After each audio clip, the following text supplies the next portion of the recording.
ब्राह्मण मतलब ये नहीं कोई जाति कास्ट ब्राह्मण नहीं है, क्योंकि हमने ज्ञान से उठना ऊपर। इन संसारिक जो बंधन हैं, सीमाएं हैं, ये ज्ञान से अपने आप टूट जाएंगी। मेरे पूज्य गुरुदेव जी स्वामी रामदेवानंद जी, ये इसी हरियाणा के रहने वाले, दादरी के पास एक 45 गांव है।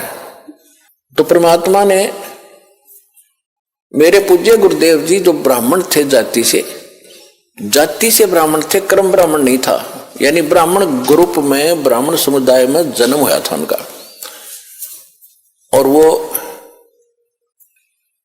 अपना खेती थी, किसानी करते थे उनके माता पिता, और उनके भी जमीन थी 5-4 किले एकड़ जमीन उनके हिस्से में। उसके पिताजी के पास तो काफी जमीन थी, तो खुद पाली जाते थे। तो वो ब्राह्मण थे जाति के। जब उनको ज्ञान हुआ, हमारे पूज्य दादा गुरु जी उनको मिले, और मेरे दादा गुरु जी यानी मेरे गुरु जी के जो गुरु जी थे, वो छावला गांव है दिल्ली में, नजफगढ़ के पास। उस छावला गांव के वो जाट थे, और उन्होंने फिर काशी विद्यापीठ में, उसके बाद फिर ये हल्की हो गई थी। मतलब जैसे हमारे गुरुजी जो थे, हमारे दादा गुरुजी जाट थे, और हमारे दादा गुरुजी के जो गुरुजी थे वो भी ब्राह्मण थे।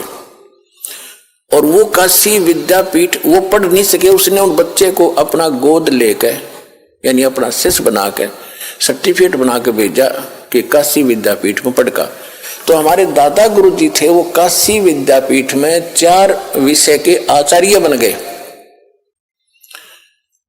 और उसके बाद फिर मेरे दादा गुरुजी को पंडित चिदानंद नाम था उनका, चिदानंद जी महाराज, उनको पंडित चिदानंद जी कहा जाने लगा, क्योंकि वो 4 विषय में के आचार्य बन गए, 4 विषय के, 4 सब्जेक्ट के।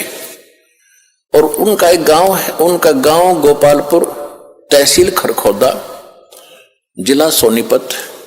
गांव गोपालपुर में एक आश्रम है छोटा सा, उस पे लिखा हुआ है पंडित चिदानंद आश्रम